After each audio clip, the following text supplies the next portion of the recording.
I am Helen Post Brown. I'm the owner-director of Sunbeam Early Learning Center. Well, Sunbeam started 35 years ago as a nursery school in 1980, and we have evolved since then to a nationally accredited, highly developed, Reggio-inspired center. We offer services to families for babies 3 months to children 10 to 12 years old.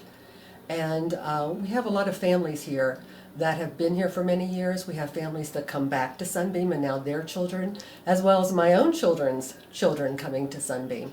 So we are a very family-oriented, highly developed educational center.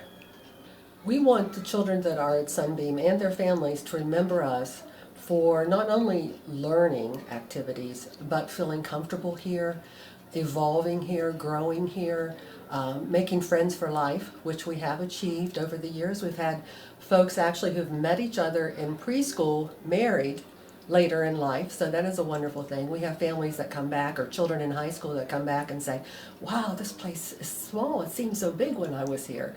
And we always celebrate their achievements as they grow up, because we see their pictures in the paper, and then later on as they grow and marry, they bring their children back here.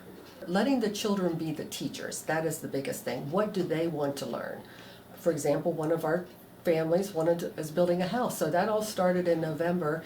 That developed in the preschool of how do you build a house, evolved to them building their own replica of Sunbeam over December, and now still talking about buildings and high rises.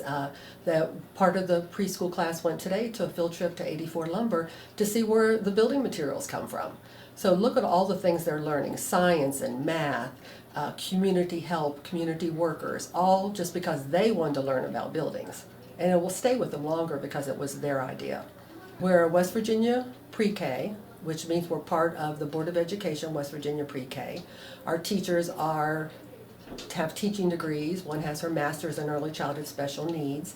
So we offer the same curriculum and program that they do in the public school, but in a child care center, and in our child care center, we offer that all day long. It's not just during school hours. Well, I'm sometimes very surprised. I did not, to be honest, people have businesses, they're supposed to have long-range plans. 35 years ago, I did not have this as a long-range plan. I have to say over the last 10 to 15 years, as I raised my 4 children and they've moved in their worlds, this has become more of a priority for me, and I see that. It's not just a job by any means, it never was. But it's a way to work with children and families, and I have a degree in social work, and it really came through because this is what I like to do. At Sunbeam, because we've been here for 35 years, we've been very fortunate to have teachers that have been here for 10, 12, 15, have retired from here. We have a couple that have already retired, and that's not going to be me. And Sunbeam is here. It's not something that just came about that you have to worry about tomorrow or the next day. We're always going to be here. I've been very fortunate that I didn't expect this, but 2 of my daughters, one of them is in early childhood and the other is in more of a administrative position, are going to continue Sunbeam as best they can and continue this. So they're working here right now, so we're going to continue Sunbeam down the road. We're planning on a 40th and a 50th anniversary.